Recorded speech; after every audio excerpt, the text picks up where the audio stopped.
ऐसे ही अपने घर में एक बहुत अच्छी दवा है धनिया। धनिया सूखा वाला और ताजा दोनों काम। अगर आपको एनीमिया है माने खून की कमी है तो हरा धनिया पीस पीस के चटनी बना बना के खूब खाओ, उसका रस पियो। और सूखा धनिया सबसे अच्छा काम आता है थायराइडिज्म। अगर हाइपर थायराइडिज्म है, थायराइड बढ़ा हुआ है, या हाइपोथायराइडिज्म है, घटा हुआ है, दोनों ही स्थिति में सूखे धनिये को पानी में डालो, पानी को उबालो और सवेरे सवेरे घूट घूट पियो तो लगभग 20-25 दिन में सब तरह का थायराइड खत्म कर देता है सूखा धनिया। ऐसे ही आपके घर में एक बहुत अच्छी दवा है काला नमक और सेंधा नमक। आपको तो मेरी विनती है कि आप घर का नमक बदल दो अपना। पहले तो ये पिसा हुआ तो लाना बंद कर दो। आप या तो सेंधा नमक लाओ नहीं तो काला, और वो डेले वाला लाओ।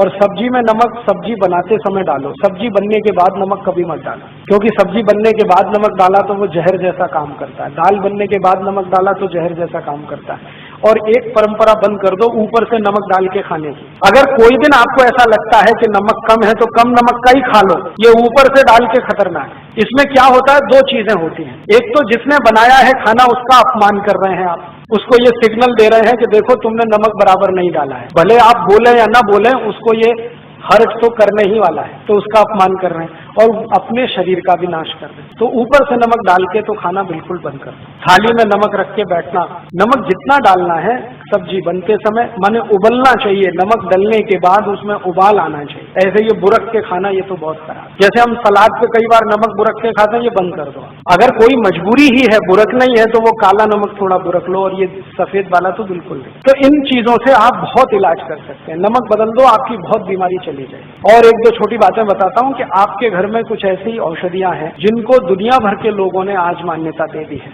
वो उसमें से एक है तुलसी। अगर तुलसी आपके घर में है, श्याम तुलसी घर में है जिसके पत्ते गहरे हरे होते हैं, तो आपके घर में सब बीमारियों का इलाज है। इस तुलसी के पत्ते का काढ़ा बना के जो भी पी लेगा उसको कभी चिकनगुनिया हो नहीं सकता, ये गारंटी मैं देता हूँ। और चिकनगुनिया ठीक होने के बाद जो सब शिकायतें हो रही है ना, अभी दर्द नहीं जा रहा है, कमजोरी नहीं जा रही है, एक ही दिन तुलसी का काढ़ा पी लो तो सब चला जाए। तुलसी जो है ना एंटीपायरेटिक है, माने बुखार से होने वाली तकलीफों की सबसे अच्छी दवा है तुलसी। कभी भी बुखार आ जाए तुलसी का काढ़ा कभी भी दो, भूलो ही मत। ज्यादा तेज बुखार हो तो तुलसी के काढ़े में अदरक का रस मिलाओ, नहीं तो सौंठ का पाउडर मिलाओ। और ज्यादा तेज बुखार है तो इसमें पीपर मिलाओ, छोटी पीपर मिलाओ।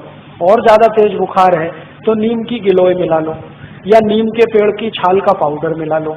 कितना भी तेज बुखार खत्म होता है। लेकिन मेन है इसका तुलसी, बेस है तुलसी। होम्योपैथी में दवाएं तुलसी से बहुत हैं, आयुर्वेद में तो अद्भुत दवाएं हैं। इसका भरपूर इस्तेमाल आप अपने घर में करिए, जैसे जैसे कर सकते हैं। आप में से कई लोग आश्चर्य करेंगे, मैंने स्किन डिसीज तुलसी से ठीक किए। त्वचा के रोग, सोराइसिस, इचियोसिस, एक्जिमा, 20-20 साल पुरानी बीमारियां त्वचा की तुलसी के रस से ठीक होती है। अद्भुत है तुलसी, आप रखो इसको घर में बना। और ऐसी तुलसी के जैसी ही एक बहुत अच्छी चीज है पुदीना, वो भी बने तो गमले में कर लो घर में। और इन दोनों से बराबर ही अच्छी एक चीज है एलोवेरा, ग्वारपाठा, जरूर रखो अपने घर में। ग्वारपाठे का रस अद्भुत काम करता है, त्वचा की बीमारियों में काम करता है, पेट साफ करने में काम आता है। कान में कितना भयंकर दर्द हो, ग्वारपाठे का रस थोड़ा गर्म करके एक ही बूंद टपकाओ, 3 सेकंड में दर्द खत्म कर दे, विदिन 3 सेकंड। इंजेक्शन से भी तेज गति से काम कर। किसी स्त्री और पुरुष को नपुंसकता की शिकायत हो, ग्वारपाठा बिल्कुल ठीक कर देता, कंप्लीट क्योर कर। शरीर को ताकत बढ़ानी हो, बहुत कमजोरी लग रही हो तो ग्वारपाठा अद्भुत काम करता है। बाल बहुत झड़ते हो, गुच्छे के गुच्छे निकलते हो,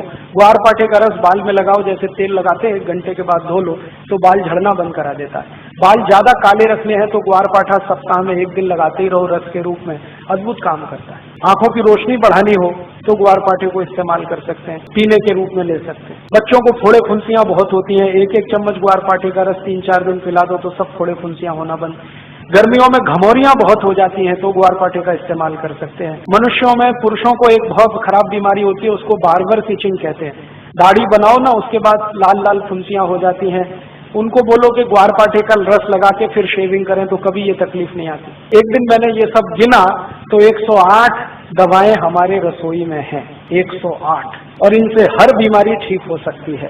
कहीं घर के बाहर जाने की जरूरत ही नहीं है। और मैं तो सबको चिल्ला चिल्ला के कहता हूं कि आप बीमारी से नहीं, डॉक्टर से बचो। बीमारी खतरनाक नहीं है, डॉक्टर खतरनाक। एक बीमारी से दूसरे में फंसाएंगे, दूसरे से आपको तीसरे में ले जाएंगे, ठीक ही नहीं होने देंगे। और आजकल डॉक्टर जो दवाएं आपको खिलाते हैं ना, वो दवा अपनी माँ बहन को कभी नहीं खिला सकते, ऐसी दवाएं आपको खिला देते। जिन दवाओं पर कोई क्लिनिकल ट्रायल्स नहीं हुए हैं, जिन दवाओं को किसी ने अप्रूव भी नहीं किया है, उनको धड़ल्ले से प्रिस्क्राइब करते हैं क्योंकि कमी कमीशन मिलता है। और ये कमीशन खोरी इतना बढ़ गया है कि अब अच्छा डॉक्टर चिराग लेके ढूंढने निकलो तो कोई एक मिले, मुश्किल से एक मिले। इसलिए आप इनसे अगर बचे रहें तो आपकी जिंदगी बहुत सुरक्षित रहने वाली है। सारे देशभक्त हमारे वीडियो को लाइक, शेयर और हमारे चैनल को सब्सक्राइब करें। जय हिंद।